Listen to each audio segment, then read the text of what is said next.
So now that we understand nothingness, that essentially our consciousness, I am nothing.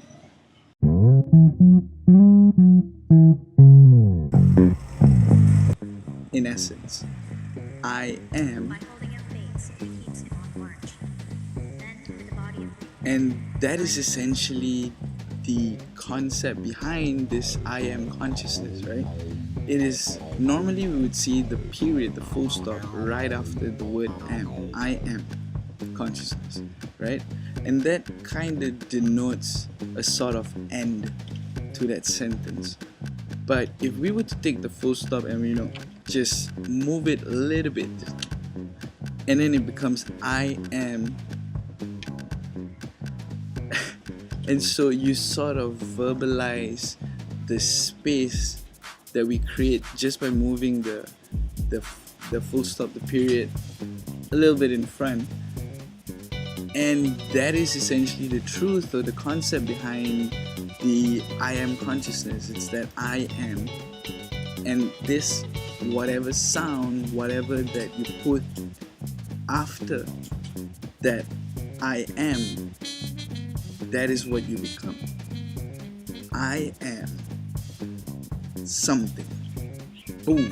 It collapses into that thing that you put right after the I am. I am this, I am that.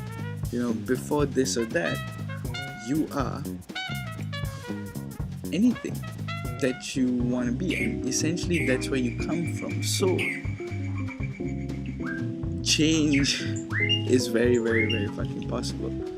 And so now that we understand the idea of nothingness and the concept of consciousness, and the first seed of consciousness being I am, which just so happens to be the derivative of the Hindu Vedic traditions of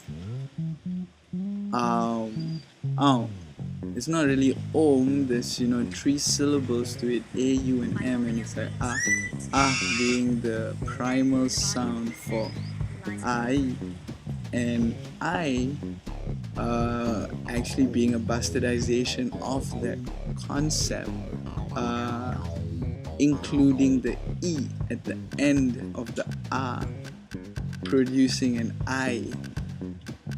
Evidence of this is that even in the Roman language, the letter I actually didn't really exist in the beginning of the conception of the said language. It came later.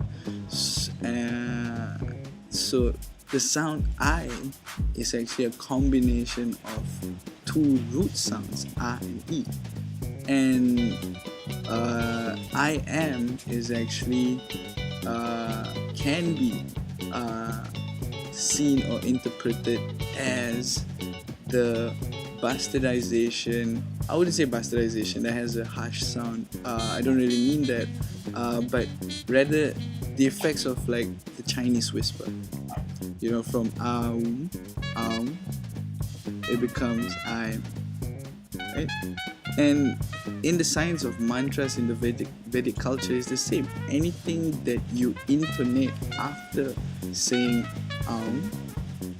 has power.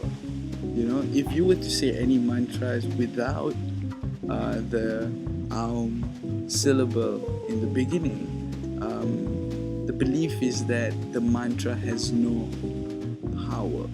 There's no invocation involved in that incantation, right? And it is the same with the I am. And boom, the moving on. See ya.